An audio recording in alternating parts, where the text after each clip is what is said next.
ॐ ज्ञानतिमिरान्धस्य ज्ञानाञ्जनशलाकया चक्षुरुन्मिलितं येन तस्मै श्रीगुरवे नमः। श्रीचैतन्यमनोभीष्टं स्थापितं येन भूतले स्वयं रूपः कदा मह्यं ददाति स्वपदान्तिकम्। वन्देऽहं श्रीगुरौ श्रीयुतापदकमलं श्रीगुरून् वैष्णवांश्च। श्रीरूपं साग्रजातं सहगण रघुनाथान्वितं तं सजीवं साद्वैतं सावधूतं परिजनसहितं कृष्ण चैतन्यदेवं श्रीराधा कृष्ण पादान् सहगण ललिता श्रीविशाखान्वितांश्च। हे कृष्ण करुणा सिंधो दीनबंधो जगत्पते गोपेश गोपिका कांत राधाकांत नमस्तुते। तप्त कांचन गौरांगी राधे वृंदावनेश्वरी वृषभानुसुते देवी प्रणमामि हरिप्रिये। वाञ्छाकल्पतरुभ्यश्च कृपा सिन्धुभ्य एव च पतितानां पावनेभ्यो वैष्णवेभ्यो नमो नमः। नमो ॐ विष्णुपादाय कृष्णप्रेष्ठाय भूतले श्रीमते भक्तिवेदान्त स्वामिनिति नामिने। नमस्ते सारस्वती देवे गौरवाणी प्रचारिणे निर्विशेष शून्यवादी पाश्चात्य देशतारिणे।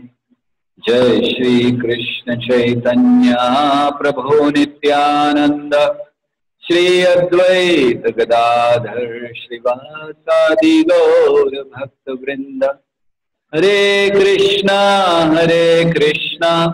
कृष्णा कृष्णा हरे हरे हरे राम राम राम हरे हरे। हरे कृष्णा। आप सबका स्वागत है इस गोविंद चरण श्रृंखला में, जब भगवान के चरण चिन्हों की चर्चा हम लोग कर रहे हैं। और अब तक भगवान के बाएं चरण में जो चिन्ह हैं उनमें से 6 चिन्हों की चर्चा हम लोग कर चुके हैं। शंख की चर्चा हुई, अंबर की चर्चा हुई, धनुष की चर्चा हम लोग कर चुके हैं। साथ ही साथ कल हम लोगों ने चर्चा की त्रिकोण की, कुंभ की और किसकी, गोशपद। तो गोशपद की चर्चा हम लोगों ने की। तो ऐसे ये 6 चिन्हों की चर्चा हो चुकी है और अब आगे चिन्हों की चर्चा आज करेंगे। तो अब 2 चिन्ह बचे हैं भगवान के बाएं चरण के, जिनका वर्णन करना है। फिर हम दाहिने चरण की ओर बढ़ेंगे। तो जो 2 चिन्ह बचे हैं उनमें से एक है अर्धचंद्र और दूसरा है मीन या मछली। तो इनकी चर्चा हम लोग करेंगे। अर्धचंद्र ये भगवान के चरण कमलों में एक चिन्ह है। ऐसे चांद बना हुआ, आधा पूरा नहीं है। तो ये अर्धचंद्र जो भगवान के चरण चिन्हों में है, इसे शिवजी अपने मस्तक पर धारण करते हैं। आपने अगर शिवजी का चित्र देखा है तो शिवजी की जटाओं में अर्धचंद्र है। वैसे तो बहुत से लोग कई अलग अलग वर्णन करते हैं कि कैसे शिवजी के मस्तक पर ये चरण आया। जैसे एक वर्णन किया जाता है जो बड़ा प्रसिद्ध है कि दक्ष ने चंद्रमा को श्राप दिया था। दक्ष की 27 पुत्रियों से विवाह किया चंद्र ने, सोम ने, और एक उनमें से एक थी रोहिणी, उनकी तरफ ज्यादा झुकाव था। और कई बार दक्ष ने समझाया लेकिन उन्होंने सुना नहीं। तो फिर जब बाकी सारी रानियां, बाकी सारी जो उनकी पुत्रियां थी, उन्होंने जो शिकायत की तो उन्होंने उनको दंड दिया कि आप धीरे धीरे गायब हो जाओगे। और फिर उससे बचने के लिए वो ब्रह्मा जी के पास गए और ब्रह्मा जी ने कहा शिव जी की शरण लो। तो शिव जी ने मस्तक में धारण कर लिया ताकि वो गायब ना हो, अर्थात रक्षा की। और इसीलिए शिव जी का एक नाम है सोमनाथ। सोम अर्थात चंद्रमा, और उनके जो रक्षक करने वाले, जो उनके जो स्वामी हैं, तो उनको सोमनाथ कहते हैं। तो इस प्रकार शिव जी का ये एक वर्णन किया जाता है। कुछ लोग कहते हैं नहीं नहीं, ये वर्णन ठीक नहीं है।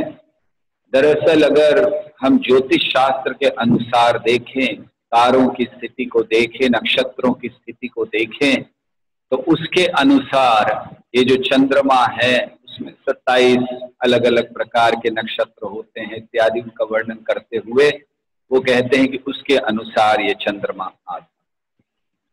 तो इसलिए शिव जी धारण करते हैं। और हमारा मानना है कि न पहला वर्णन सही हो सकता है और न दूसरा वर्णन। क्यों?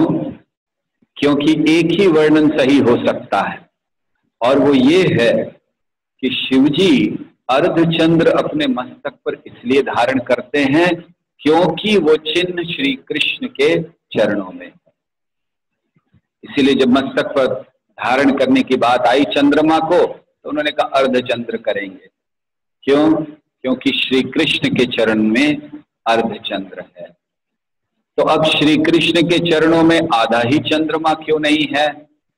कृष्ण तो कभी कभी कृष्ण का नाम कृष्ण चंद्र कहा जाता है, रामचंद्र कहा जाता है, गौरचंद्र कहा जाता है। तो ये तो चंद्रमा पूरा होना चाहिए, भगवान के चरणों में आधा क्यों है?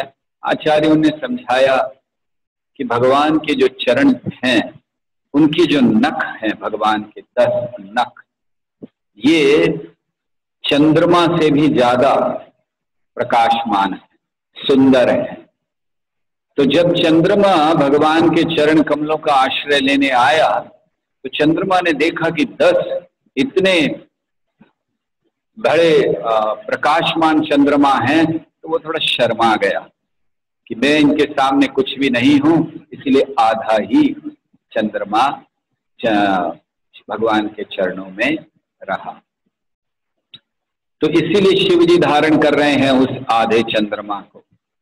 और जो भक्त भगवान के इस चरण चिन्ह का स्मरण करते हुए भक्ति करते हैं, भगवान का नाम लेते हैं, वे लोग शिव जी की तरह भगवान के महान भक्त बन सकते हैं अगर वे चंद्रमा का स्मरण करें।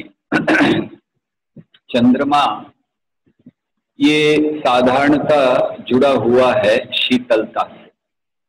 चंद्रमा शीतलता प्रदान करता है, और इसीलिए जब हम जप करें तो हमें भगवान के चरणों में अर्ध चंद्रमा का स्मरण करना चाहिए।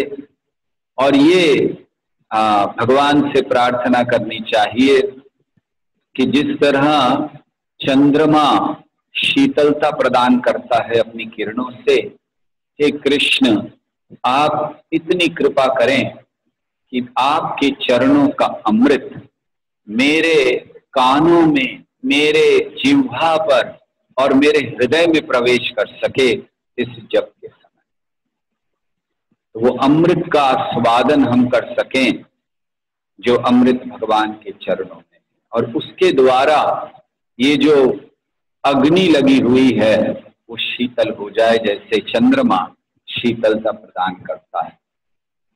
चंद्रमा मन का भी अधिष्ठाता देव है। हमारे जितने शरीर में अंग हैं, हर एक स्थान के कोई ना कोई अधिष्ठाता देव हैं जो उसको नियंत्रित करते हैं, और चंद्रमा मन का अधिष्ठाता देव, मन को नियंत्रित करता है। तो जब हम जप करें, भगवान के चरण चिन्हों का स्मरण करें, उस अर्ध चंद्रमा का स्मरण करें, तो हम भगवान से प्रार्थना करें कि हे भगवान, ये जो चंद्रमा है इस जगत का, ये मन का अधिष्ठाता है, और आज आपसे मेरी प्रार्थना है कि आज मैं इस भौतिक जगत के चंद्रमा को, अधीनता को त्याग कर अपने मन को आपके चरणों में जो चंद्रमा है उसको स्वीकार करना चाहता हूं। अर्थात आपके चरण चिन्हों में जो अर्ध चंद्र का चिन्ह है, वो चंद्रमा मेरे मन का स्वामी बने, मेरे मन का नियंत्रण करे, ताकि मैं आपके चरण कमलों का स्मरण सतत कर सकूं। तो ऐसी याचना हमें भगवान से करनी चाहिए जब हम जप कर रहे हैं, क्योंकि जप करने में सबसे बड़ी कठिनाई मन की है। हम एक जगह सीधे बैठ भी सकते हैं और जप भी कर सकते हैं, सुन भी सकते हैं, लेकिन मन हमें करने नहीं देता, बारंबार कोई ना कोई बात बीच में ले आता है। तो इसीलिए उस मन को इस चंद्रमा से निकालकर भगवान कृष्ण के चरण कमलों के चंद्रमा में लगाने का प्रयास करना चाहिए। साथ ही साथ चंद्रमा के कई गुण हैं। चंद्रमा एक ही है, लेकिन कई लोगों को दिखाई देता है, अलग अलग लोगों को अलग अलग स्थान पर दिखाई देता है। इसी तरह भगवान के चरण चिन्ह है, या भगवान स्वयं है तो एक ही भगवान, लेकिन जैसे चंद्रमा हजारों लाखों लोगों को एक साथ शीतलता प्रदान करता है, ऐसे ही भगवान के चरण चिन्ह लाखों करोड़ों लोगों को एक साथ उद्धार कर सकते हैं। या फिर जिन लोगों ने भगवान के चरण कमलों का आश्रय लिया है, वे लोग लाखों करोड़ों लोगों का उद्धार कर सकते हैं। और इसका प्रमाण है भगवान के शुद्ध भक्त श्रील प्रभुपाद, जिन्होंने भगवान के चरणों का आश्रय लिया और उसके द्वारा लाखों करोड़ों लोगों का उद्धार किया। तो ये चंद्रमा है। हम जब चंद्रमा का स्मरण करें तो हम ये सोच सकते हैं कि आपके चरणों में ये शक्ति है, जैसे चंद्रमा में शक्ति है, वो एक ही समय लाखों लोगों को दिख सकता है। आप भी एक ही समय एक ही स्थान पर रहते हुए लाखों करोड़ों लोगों का उद्धार कर सकते हैं। कृपया उन लाखों करोड़ों लोगों में से एक नाम मेरा भी हो, मेरा भी उद्धार आप करें। तो ये भी हम प्रार्थना भगवान से कर सकते हैं। चंद्रमा अर्ध चंद्रमा होता है। चंद्रमा कभी बढ़ता है और कभी कम होता है। दो पक्ष होते हैं, हम लोग जानते हैं, एक पूर्णिमा होती है और एक अमावस्या। तो अमावस्या से पूर्णिमा तक वो बढ़ता है, फिर पूर्णिमा से अमावस्या तक कम होता है। तो इसी तरह हमारी भक्ति है, कभी बहुत बढ़ जाती है, कभी कम हो जाती है। तो भगवान से हम जब भगवान के चरणों का स्मरण करें और उस चिन्ह का स्मरण करें, तो हम भगवान से प्रार्थना कर सकते हैं कि जैसे जैसे जैसे चंद्रमा बढ़ता है पूर्णिमा की ओर, अर्थात प्रकाश बढ़ता जाता है, तो हे कृष्ण, जैसे जैसे मैं आपके नाम को लेता जाऊं, जैसे जैसे मैं आपकी कथा का श्रवण करते जाऊं, कृपया इतनी कृपा कीजिए मेरे ऊपर कि मेरे हृदय से ये जो अंधकार है, अज्ञान है, अज्ञान की तुलना अंधकार से की गई है। ओम अज्ञान तिमिरांधस्य, अंधकार है।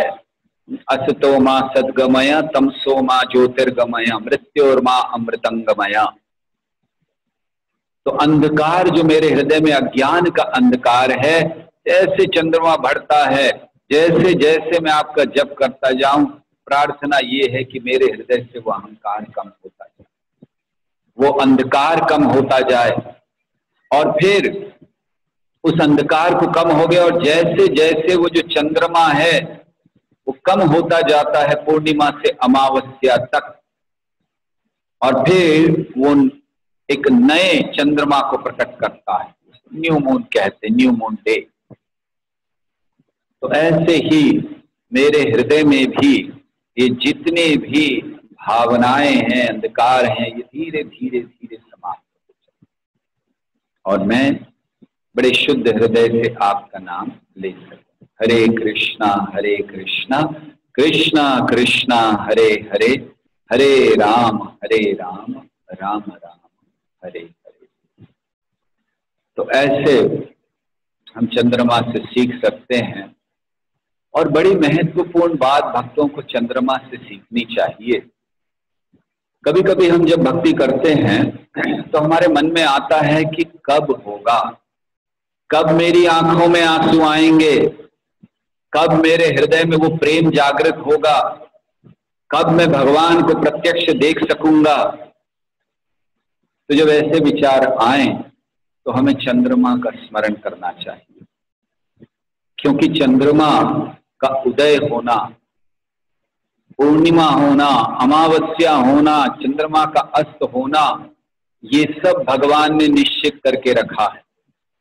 आज ही नहीं, आज से 1000 साल बाद चंद्रमा किस समय उदय होगा, कितने बजकर कितने मिनट पर, यह बताया जा सकता है।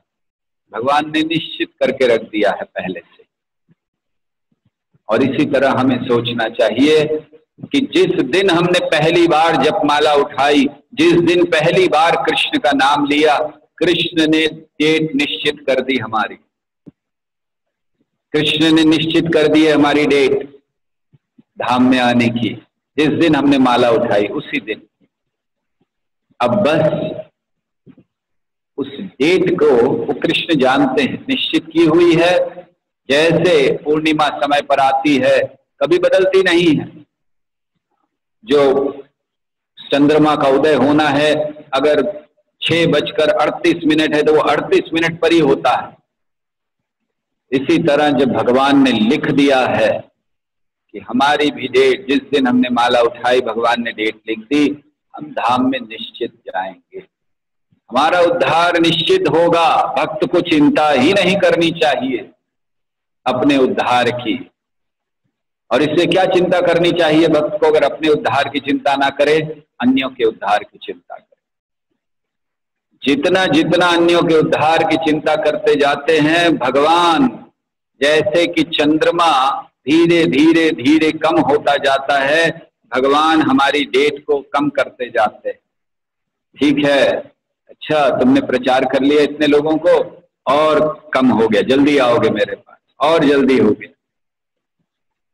अर्थात हमें अपनी साधना तो करनी ही है, लेकिन हमें अब भक्त के रूप में जो हमें मिला है, जो प्रेम हमें मिला है, जो ज्ञान हमें मिला है, जो भक्ति हमें मिली है, जो परंपरा हमें मिली है, जो गुरु का प्रेम हमें मिला है, जो आचार्यों की वाणी हमें मिली है, उसको अन्यों को बांटना। अपने पास रखना तो स्वार्थ हो जाएगा। और कोई गुरु, कोई आचार्य चाहते नहीं कि हम स्वार्थी बने, इसीलिए बांटिए और उसी कृष्ण को प्रसन्न कीजिए। तो ये भक्तों का कार्य होना चाहिए। और एक बड़ी महत्वपूर्ण बात चंद्रमा हमें सिखलाते हैं।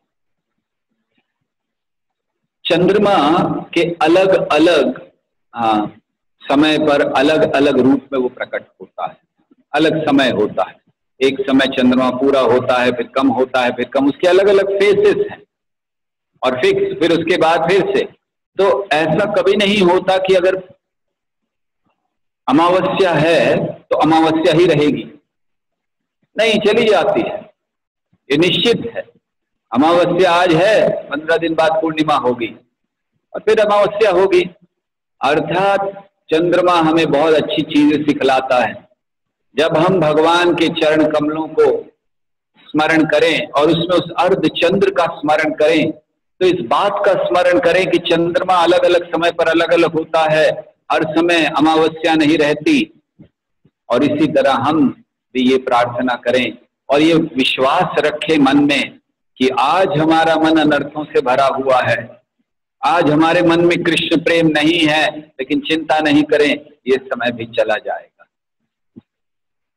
जब बहुत दुखी हो आप और कृष्ण का जप करने की भी इच्छा ना हो रही हो, इतने दुखी हो, लेकिन फिर भी एक कर्तव्य बुद्धि से कृष्ण का नाम का जप कर रहे हैं, तो ये सोचिए कि ये समय भी चला जाएगा। चिंता नहीं करनी चाहिए, इस जगत में कुछ शाश्वत नहीं। तो ये भी हम लोग इस चंद्रमा से सीख सकते हैं। चंद्रमा से एक बहुत महत्वपूर्ण बात हम लोग सीख सकते हैं। आकाश में कई तारे होते हैं, लेकिन चंद्रमा उन सब में खिलकर आता है। जितना प्रकाश, जितना गुणगान चंद्रमा का किया जाता है, उतना गुणगान तारों का नहीं होता।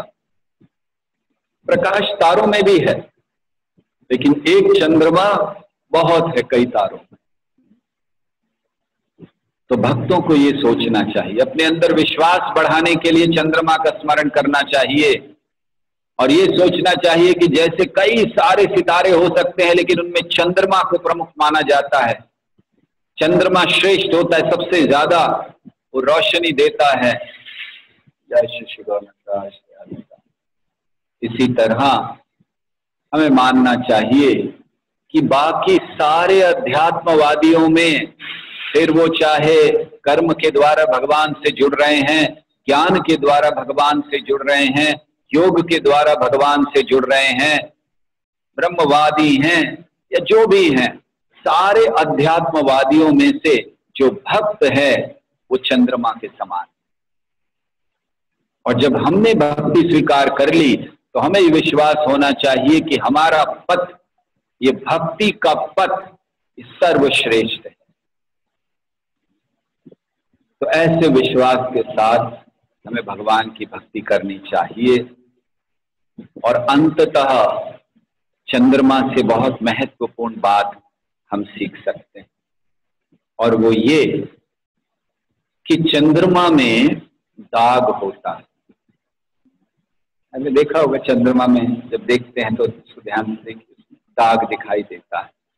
तो चंद्रमा में दाग होता है, लेकिन फिर भी दाग होते हुए भी अन्य सभी तारों से जिनमें दाग नहीं दिखता, चंद्रमा श्रेष्ठ कहलाता। तो क्यों श्रेष्ठ कहलाता है?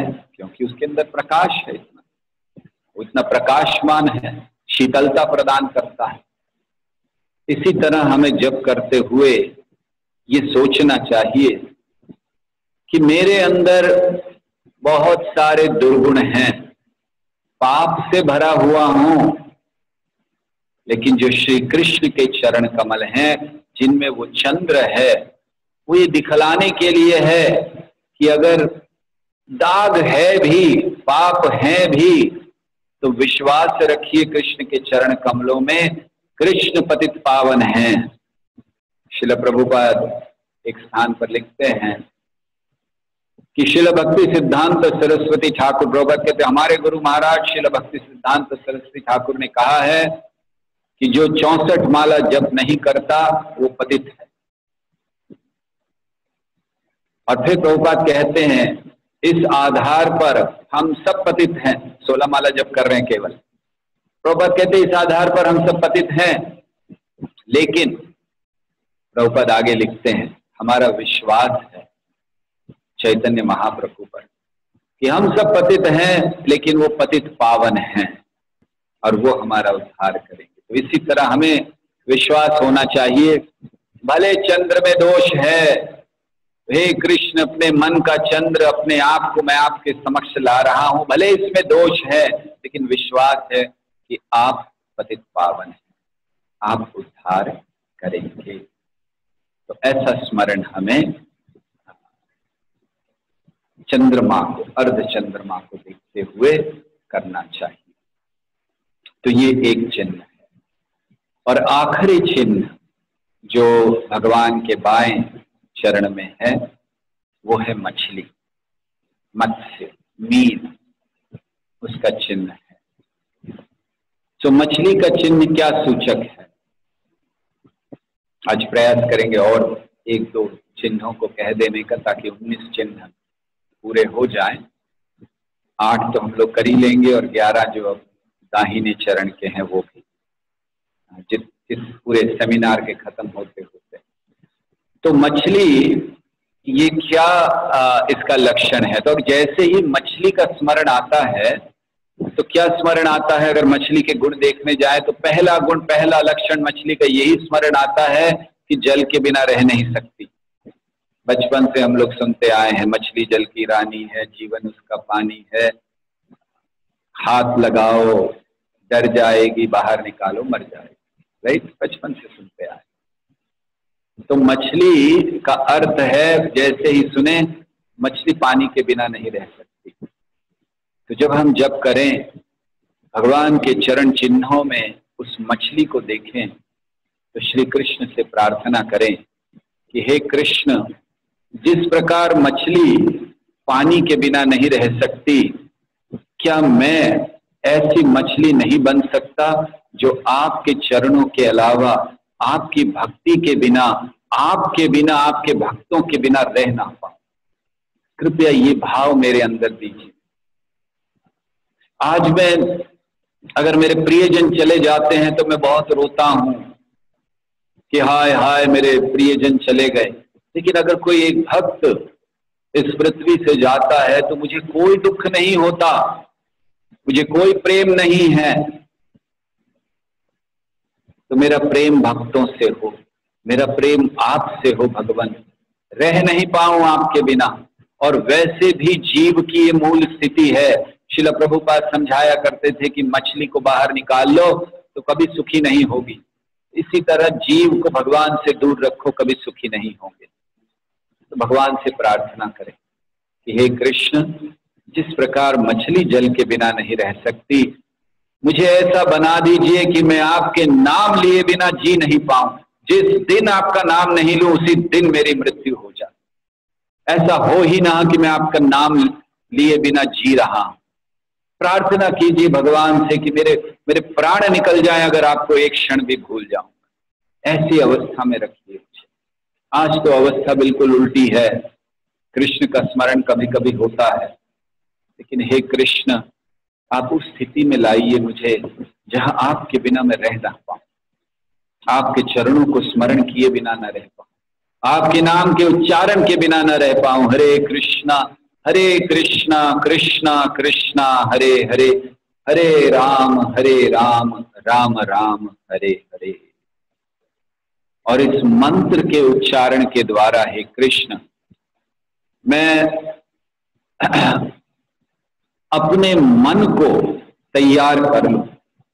एक प्रार्थना करनी चाहिए कि हे कृष्ण, मैं वो मछली बन जाऊं जो कभी पानी के बिना, आपके चरणों के बिना रह ना सके, आपके चरण में जो दिव्य जल है उसके बिना रह ना सके। लेकिन और एक प्रार्थना करनी चाहिए कि हे श्री कृष्ण, मैं अपने हृदय को एक अमृत का सागर बनाना चाहता हूं।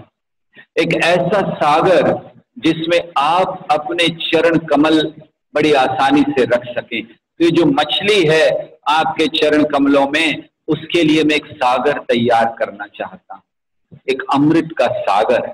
और वो अमृत के सागर तैयार होता है जब अमृत की वर्षा होती है, और अमृत की वर्षा होगी जब हम सतत भगवान के नाम का उच्चारण करेंगे। हरे कृष्णा कृष्णा कृष्णा हरे हरे, हरे राम राम राम हरे हरे। और न केवल आपके नाम का उच्चारण, मछली एक और स्थान पर मछली का लक्षण बताया जाता है। शास्त्रों में जब 4 प्रकार के अच्छे श्रोता का वर्णन किया जाता है कि 4 प्रकार के ऐसे श्रोता हैं जो बड़ा अच्छा सुनते हैं, तो उनमें एक आता है मीन, मछली।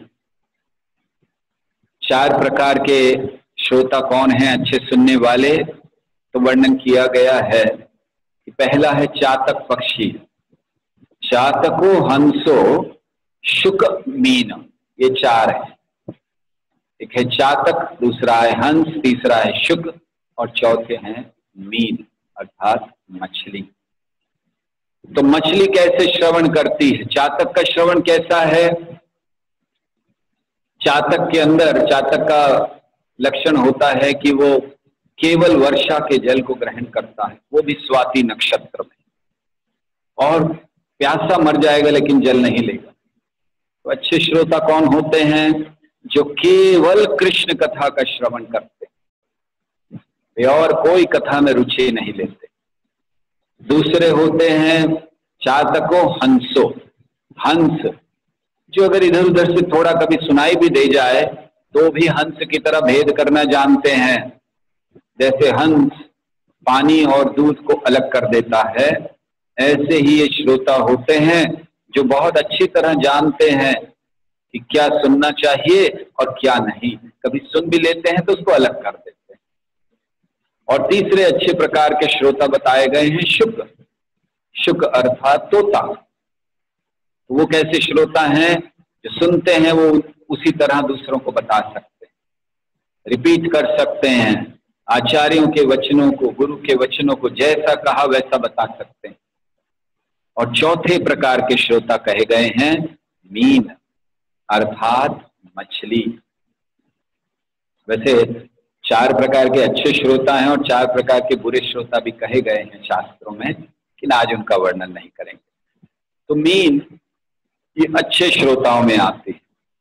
तो उसका क्यों अच्छे श्रोता में आती है? क्योंकि जैसे चातक का लक्षण बताया और शुक का लक्षण और हमने हंस का बताया, मीन का क्या लक्षण है? मीन का लक्षण है जब वो तैरती है पानी में तो केवल एक तरफ देखकर चलती, ध्यान एकदम उसका सामने रहता है। तो चौथे प्रकार के श्रोता हैं कि बड़े ध्यान से श्रवण करते हैं, आंखें बंद नहीं होती उनकी, नींद नहीं आती उनको, बड़े ध्यान से श्रवण करते, एक एक शब्द को बड़े ध्यान से सुनते हैं। तो हमें भगवान से प्रार्थना करनी चाहिए उस मीन का स्मरण करके कि ऐसी रुचि मेरी आपकी कथाओं में बढ़ जाए तो हे भगवान मेरे जीवन का उद्धार हो जाए। हमें ऐसी स्थिति में पहुंचना चाहिए कि जहां जैसे मछली होती है वो जब जल में तैरती है तब तक तो ठीक है, लेकिन अगर कीचड़ मिल जाए उसको, जहां जल भी होता है लेकिन मिट्टी से भरा हुआ, तो फिर मछली तड़पने लगती है। तो एक भक्त को ऐसे होना चाहिए मछली की तरह कि अगर कृष्ण कथा का सागर है तो बहुत अच्छा है, लेकिन अगर कहीं उसमें मिट्टी मिल गई है, कहीं उसमें अन्य कोई मिलावट आ गई है, शुद्ध परंपरा से नहीं है ज्ञान, तो फिर भक्त को संतुष्ट नहीं होना चाहिए। तो ऐसे हमें मछली ज्ञान देती है। और मछली एक बड़ा महत्वपूर्ण स्थान ग्रहण किया है मछली ने, भगवान के चरणों में तो है ही, लेकिन उसने एक स्थान ग्रहण किया है और वो है एक ध्वज, एक फ्लैग है। तो ध्वज पर है, तो कौन से ध्वज पर है? कामदेव के ध्वज पर। जो कामदेव हैं हमारे इस जगत में, जो काम वासनाओं को बढ़ाते हैं, उनके ध्वज पर है ये मछली, उनका चिन्ह है मछली, कामदेव का। और इसीलिए भगवान के चरण चिन्हों में ये मछली क्या सूचित करती है कि अगर हम इसका स्मरण करते हैं तो जो हृदय से जितनी काम वासनाएं हैं वो निकल जाएंगी, क्योंकि कामदेव का वो चिन्ह है। और वो चिन्ह जब कृष्ण के चरणों का आश्रय ले लेता है तब फिर कामदेव की कोई चाल नहीं चलती, क्योंकि कृष्ण आदि स्मर हैं, आदि कामदेव हैं कृष्ण। तो इसीलिए ये दो प्रकार के काम होते हैं, एक आदि काम जिसे आदि रस कहा जाता है, और दूसरा इस जगत का काम जो विकृत रूप ले लेता है, वासना का। तो ये वासना के जो अधिष्ठाता हैं वो इस जगत के कामदेव हैं, और जो आदि रस शुद्ध प्रेम के अधिष्ठाता हैं वो श्री कृष्ण हैं, आदि स्मर कहा जाता है। तो मछली का स्मरण करके जप करते समय हम भगवान से, भगवान के चरण कमलों का आश्रय लेते हुए कहें कि हे भगवान, वासनाओं से भरा हुआ है हृदय, काम से भरा हुआ है हृदय, बहुत प्रयास कर लिया नहीं जा रहा है। अब बस एक ही आशा है कि जिस प्रकार ये मछली इसने आश्रय लिया है आपके चरणों में, तो जैसे उसने कामदेव को त्याग कर आपके चरणों में स्थान ले लिया, ऐसे ही बस मेरा भी मन इस भौतिक काम वासनाओं को त्याग कर आपके चरणों में शुद्ध प्रेम को प्राप्त करे। ऐसी प्रार्थना हमें करनी चाहिए। और साथ ही साथ मछली के जीवन से बहुत महत्वपूर्ण बात हम लोग सीखते हैं। जब मछली जल में ऊपर तैर रही होती है तो मछली क्या करती है? मछली आश्रय लेती है जल का, चाहे ऊपर तैरे नीचे तैरे, और उसको कोई कष्ट नहीं होता, दुख नहीं होता। हम लोग जब पानी में तैरते तो हमें तकलीफ होती है, मछली को कोई तकलीफ नहीं होती। हमने एक बार खुद देखा था कि हमने एक स्थान पर बहुत बड़ा पाइप लगाया था जिससे बड़ी तेज पानी जा रहा था, और हमने देखा कि उसमें छोटी छोटी इतनी इतनी मछलियां थी, बहुत सारी आई थी, तो वो खेल कर रही थी, जबकि इतना तेज प्रवाह जा रहा था वहां से। लेकिन वो लोग आते थे, छोटी छोटी 30-35 मछलियां थी, छोटी छोटी सब, तो वो आती थी जानबूझ करके, उनको स्पीड में जा रहा था तो खेल हो रहा था उनके लिए। वो आती थी फिर ऐसे चली जाती थी, फिर आती थी फिर चली जाती, मतलब वो खेल कर रही थी। और हम सोच रहे थे कि देखो ये तो बहुत छोटी सी मछली है, इतनी इतनी छोटी मछली, लेकिन ये भी जल में आनंद ले रही, इतने तेज बहाव में, इसको कुछ नहीं हो रहा। क्यों? क्योंकि उसने आश्रय ले लिया। इसी तरह अगर हम भगवान के चरण कमलों का आश्रय ले लें तो इस जगत के सारे भय से मुक्त हो जाए। अभय चरणारविंदरे। और फिर जब मछलियां पानी में केवल ऊपर ऊपर तैरती हैं तो जानते हैं क्या होता है? गरुड़ जी आते हैं, जो गिद्ध होते हैं, जो गरुड़ होते हैं, वो जो पकड़ना चाहते हैं मछली को, तो कौन सी मछली को पकड़ते हैं? जो जल में ऊपर है, ज्यादा अंदर तो नहीं जा सकते। तो जब तक मछली ऊपर रहती है तो ये जो गिद्ध है या जो भी है जो खाते हैं वो आकर पकड़ कर ले जाते हैं। लेकिन जब वही मछली पानी में बड़े गहराई में होती है तब कोई उसको पकड़ नहीं पाता। इसी तरह जब तक हम भक्ति में ऊपरी तौर पर केवल दिखावे की भक्ति करते रहते हैं, भक्ति की गहराइयों में प्रवेश नहीं करते, तब तक काल रूपी गिद्ध हमें पकड़ने के लिए तैयार है। तब तक काम रूपी गिद्ध हमें पकड़ने के लिए तैयार है, भोग रूपी गिद्ध हमें पकड़ने के लिए तैयार है। लेकिन जब भक्त भक्ति की गहराइयों में जाता है, अर्थात अपने आप को डुबो देता है कृष्ण कथा में, कृष्ण के नाम में, कृष्ण की सेवा में, वैष्णव सेवा में, तो उस समय वो बच जाता है उस गिद्ध से, काल रूपी गिद्ध से।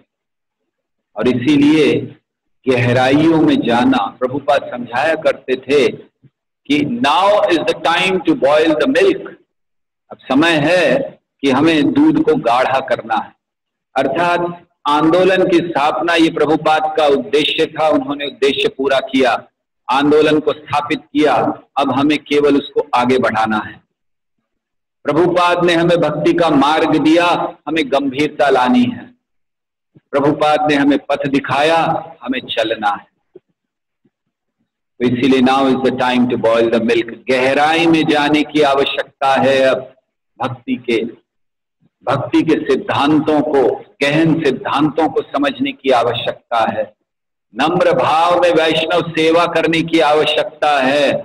समर्पित भाव में कृष्ण कथा श्रवण करने की आवश्यकता है और ध्यान पूर्वक भगवान के नाम लेने की आवश्यकता है।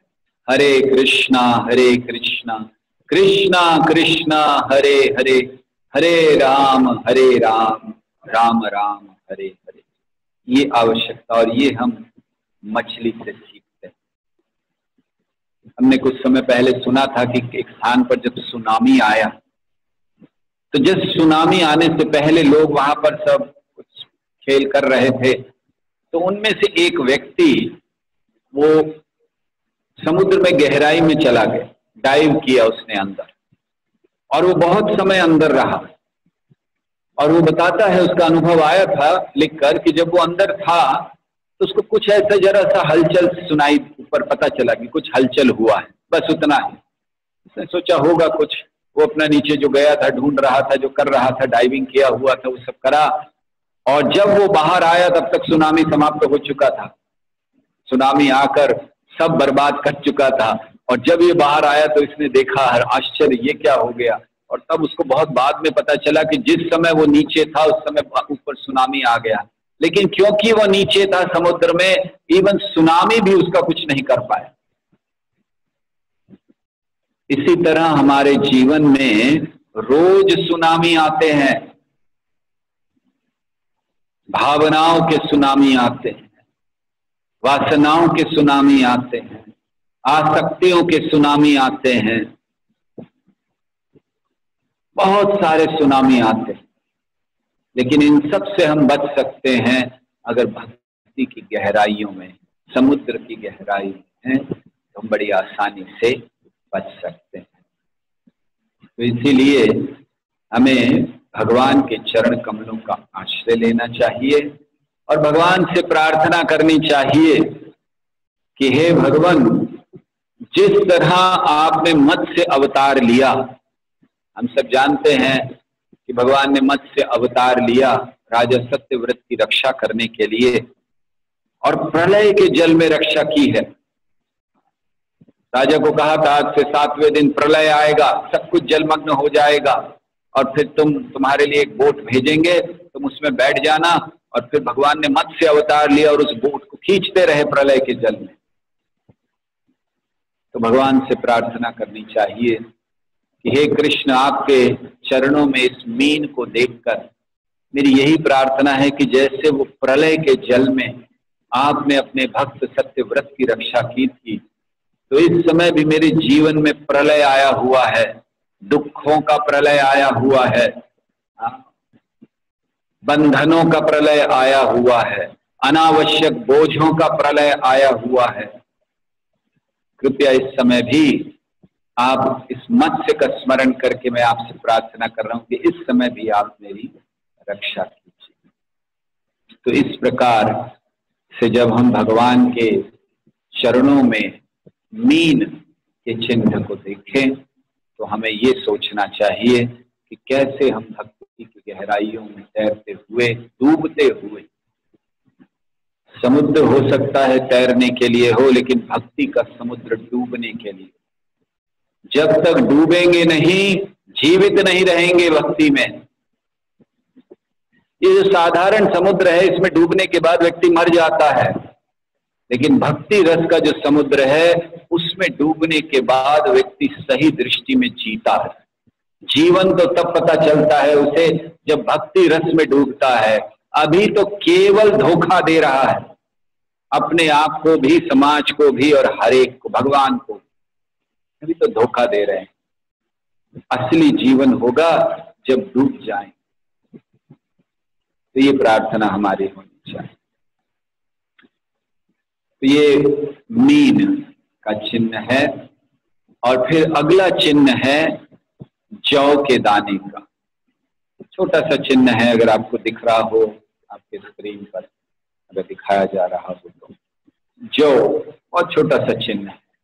ये अब हम क्षमा कीजिए, अब हम दाहिने चरण पर आ गए हैं।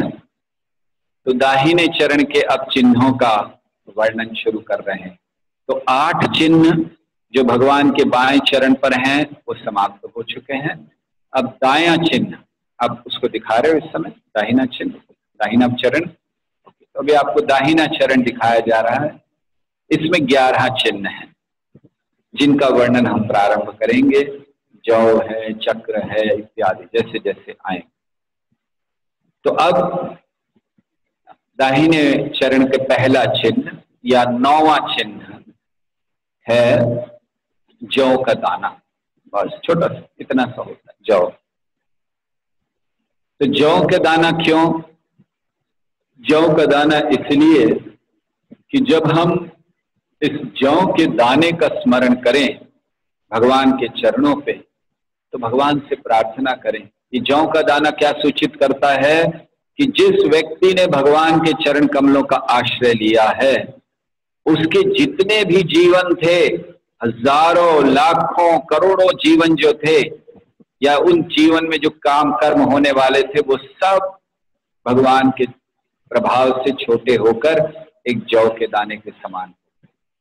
अर्थात जितने भी लाखों करोड़ों जन्म और लेने थे हमें, भगवान का चरण कमल का आश्रय लेने से सब समाप्त, बस इतना सा है। या फिर हमारे कर्म जो ऐसे संचित कर्म थे कि पता नहीं कितने कितने लाखों करोड़ों जन्म हमें लेने पड़ते, उस संचित कर्म को भगवान ने इतना सा कर दिया जौ के दाने के लिए, क्योंकि हमने शरण ले ली भगवान के चरण कमल। ये भगवान की शक्ति। तो इसीलिए जौ का दाना ये दिखलाता है। और हमारे कर्म बहुत हैं। संचित कर्म का अर्थ होता है कि जो हमने कई कई जन्मों से कर्मों को इकट्ठा करके रखा है, वही हमारा धन है। अहम मम अभिमान मात्र धन, बद्ध जीवन निज बलि जाने मने मन। भक्ति विनोद ठाकुर कहते हैं कि क्या धन इकट्ठा किया है हमने? अहम मम अभिमान यही मात्र धन, बस यही धन है हमारा। तो जो बहुत समय से कर्म किए हैं उसको संचित कर्म कहते हैं। फिर उन कर्मों में से हमें जो इस जन्म में मिल जाता है वो भाग्य कहलाता है। लोग कहते हैं ना कि भाग्य लिखा कर लेकर आए हैं। तो भाग्य क्या है?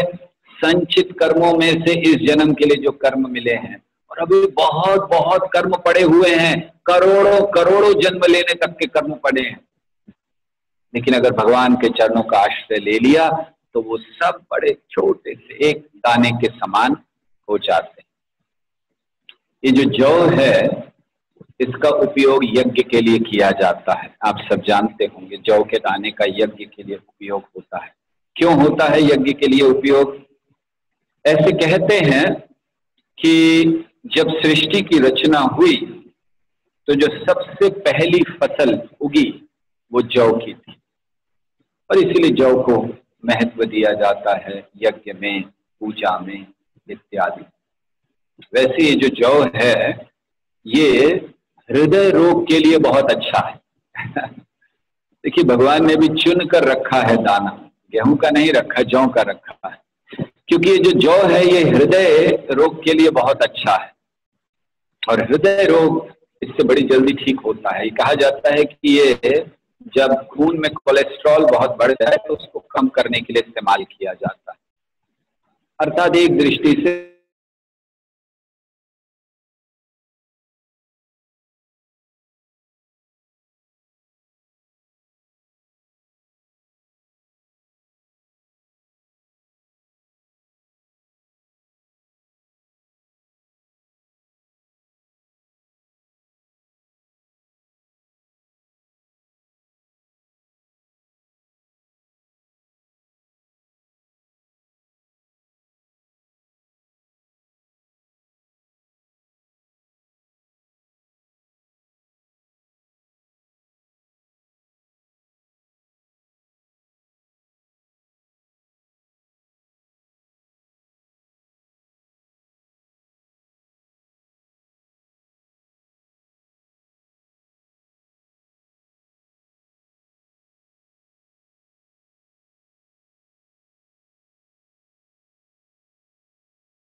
जीवन इसी तरह है। हम इसे शराब बनाने में लगाएं अर्थात गलत कार्यों में लगाएं, या फिर हम इसे यज्ञ में अर्थात भगवान को समर्पित करने के लिए लगाएं, ये हमारे ऊपर है। इसीलिए जौ का दाना वहां पर है। तो हमें भगवान से प्रार्थना करनी चाहिए जब हम इस दाने का स्मरण कर रहे हैं कि हे कृष्ण, ये जो जौ का दाना आपके चरणों में है, मैं वो जौ का दाना बनूं जो यज्ञ में अर्पित हो सके आपको, मेरा जीवन आपको अर्पित हो सके, मेरा अस्तित्व आपको अर्पित हो सके, मेरी इच्छाएं, मेरा मन, मेरा बुद्धि, मेरा अहंकार, मैं सब आपको अर्पित कर सकूं। जैसे भक्ति विनोद ठाकुर भजन में लिखते हैं कि जो कुछ है वो सब आपको अर्पित करता हूं, अर्पिलु तू अपदे नंद किशोर। वो क्या है, भजन क्या है? मानस देहो गेहो जे किछु मोर, अर्पिलु तू अपदे नंद किशोर। तो जो कुछ है, मेरा मन है, मेरा घर है, मेरे संपत्ति है, मेरे शरीर है, मेरा सारा अस्तित्व मैं आपको समर्पित करता हूं। तो ये जौ के दाने का महत्व है। तो इसीलिए श्री कृष्ण के चरणों में ये जौ का दाना है। हरे कृष्णा कृष्णा कृष्णा हरे हरे, हरे राम राम राम हरे हरे। सुप्रयास की आज 3 पूरे करने का जो संकल्प लिया था वो पूरे हो गए। तो 3 चिन्ह, और अब तक हम 9 चिन्हों की चर्चा कर चुके हैं। और आज के बाद कितने दिन बाकी हैं इस सेशन के लिए अब? और आज 26 तारीख है, 3 दिन बाकी हैं और 10 चिन्ह हैं, हो जाएंगे। चर्चा करते रहे। हरे कृष्णा। सो आप सबका बहुत बहुत धन्यवाद, और आशा करते हैं कि आज आपको बिना बाधा के, बिना साउंड के प्रॉब्लम के गया होगा। कि हुआ था प्रॉब्लम? हाँ, अभी नहीं जा रहा है। अच्छा, ऐसा हो नहीं सकता कि एकदम सही जाए। ओके, सो हरे कृष्णा। आप लोग काफी लोग यहाँ पर हैं और आशा करते हैं कि आप सबको लाभ हो रहा है। बहुत से लोग फेसबुक पर भी हैं, इस समय भी जुड़े हुए हैं। तो बहुत बहुत धन्यवाद आप सबका। हम देख रहे हैं कि अगर कोई प्रश्न है तो उन प्रश्नों का उत्तर दे सकें। बाकी बहुत सारे लोग रोज आ रहे हैं, इतने सारे नाम हम यहाँ पर देख रहे हैं जो लोग यहाँ जुड़े हुए हैं। सो आप सबके आभारी हैं।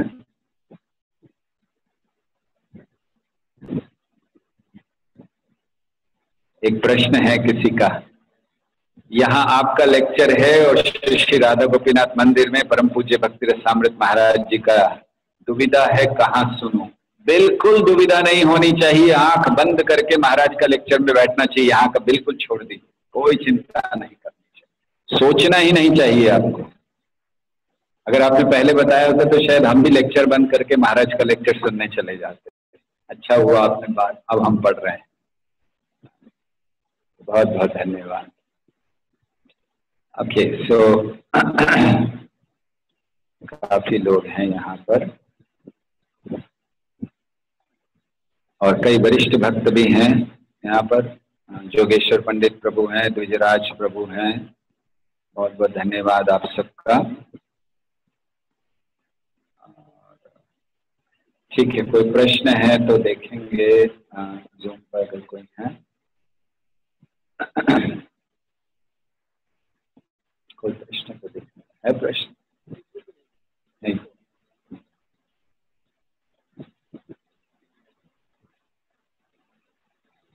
अच्छा, यहाँ पर हैं कुछ प्रश्न, फेसबुक पे नहीं है लेकिन यहाँ कुछ प्रश्न हैं, उनको लेने का प्रयास करते हैं। एक प्रश्न है, क्या भगवान के अवतारों के चरण चिन्ह सादृश्य थे? क्या उन चिन्हों को सबने देखा होगा, जैसे उनके माता पिता और सखा आदि? तो क्या उन्होंने अवतारों को भगवान मान लिया था? तो फिर उनकी क्या गति हुई? जैसे केवट ने श्री राम के चरण धोते समय चरण चिन्हों के दर्शन किए, निश्चित किए होंगे। उस समय कई लोगों ने किए। वर्णन है जब चैतन्य महाप्रभु छोटे थे, चलते थे तो उनके चिन्ह उनके माता पिता को दिखाई देते थे, रामचंद्र जी के दिखते थे। तो ऐसा तो था। और उनकी क्या गति हुई होगी ये तो हमें सोचना ही नहीं चाहिए। जो भगवान की लीला में भाग ले रहे हैं, भगवान के साक्षात दर्शन कर रहे हैं, भगवान की सेवा कर रहे हैं, उनके बारे में हमें सोचना ही नहीं चाहिए क्या गति हुई। वो तो निश्चित भगवान के धाम गए। जैसे रामलीला में वर्णन है कि जब रामचंद्र जी 11,000 वर्ष राज्य करके अपने धाम वापस गए तो सारे अयोध्या वासियों को अपने साथ ले गए। तो ये तो हमें सोचना ही नहीं चाहिए कि वो गए या नहीं गए। ओके, और कोई प्रश्न?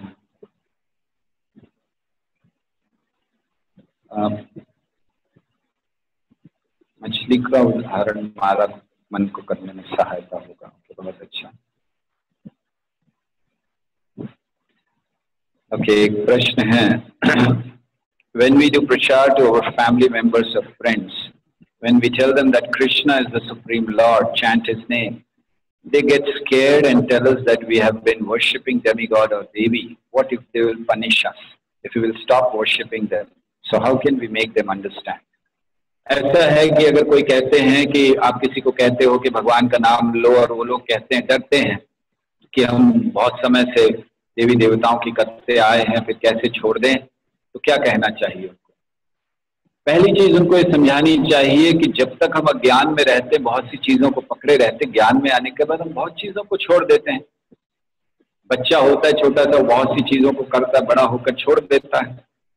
तो हमें उनको पकड़े नहीं रहना चाहिए। दूसरा कि वे लोग दंड देंगे, बिल्कुल ये नहीं।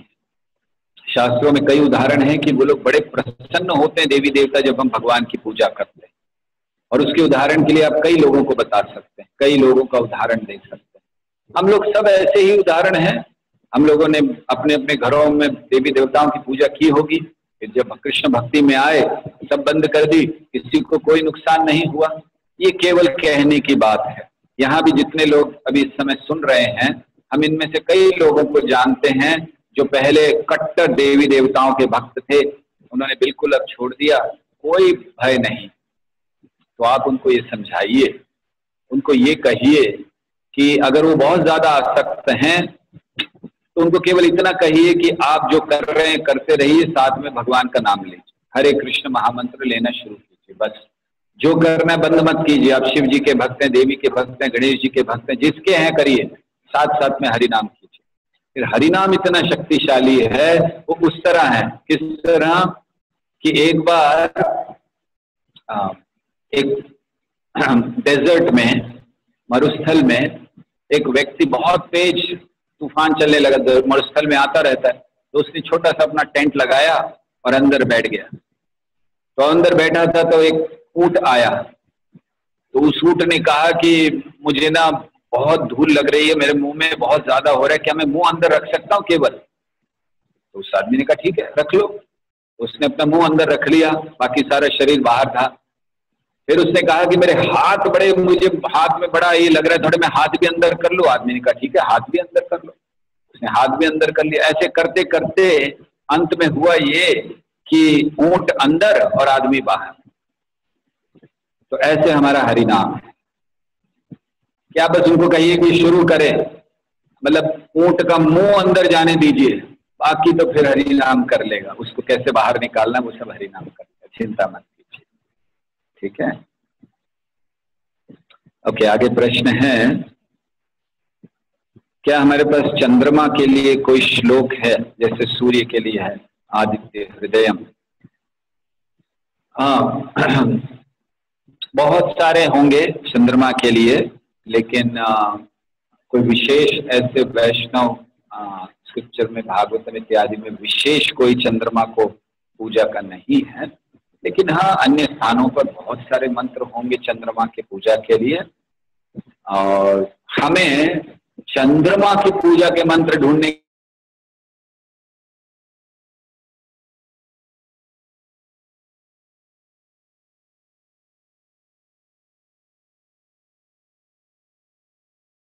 प्रसन्न हो जाए। ठीक है, ओके। आगे है नो वॉल्यूम, बहुत अच्छा। तो कोई प्रश्न नहीं है आज ज़्यादा देखने का। ओके है।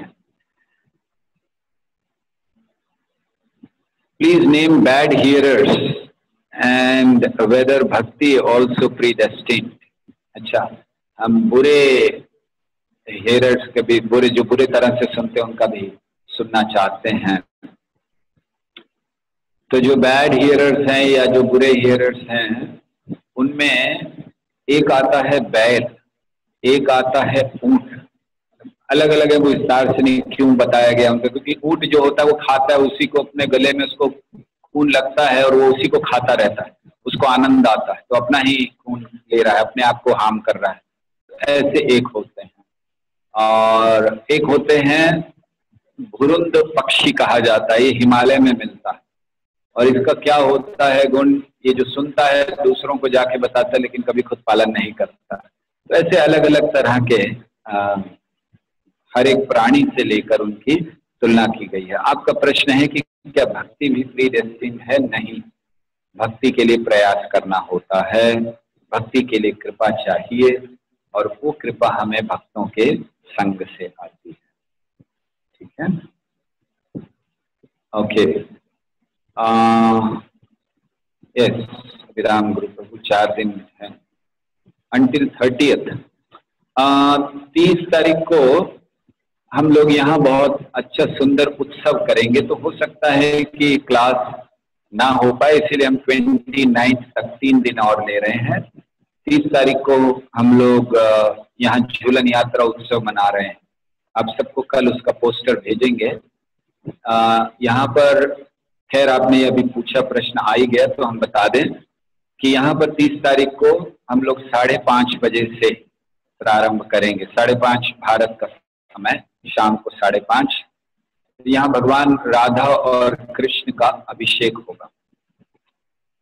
बहुत सुंदर डीटीज हैं, नए डीटीज आए हैं किसी के पास, वो अभी तक उन्होंने खोले नहीं हैं, ऐसे ही रखे हुए हैं।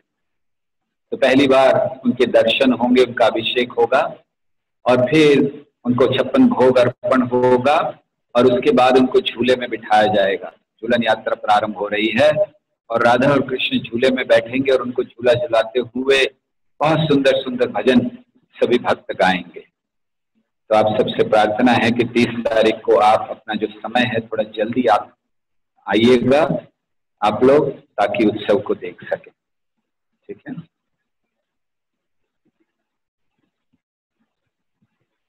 ओके।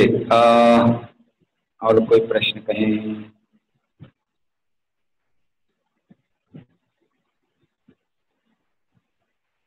ओके, बहुत सारे भक्त नैरोबी से हैं, तो सभी को दंडवत प्रणाम। बड़ा अच्छा लग रहा है कि आप सब जुड़ रहे हैं।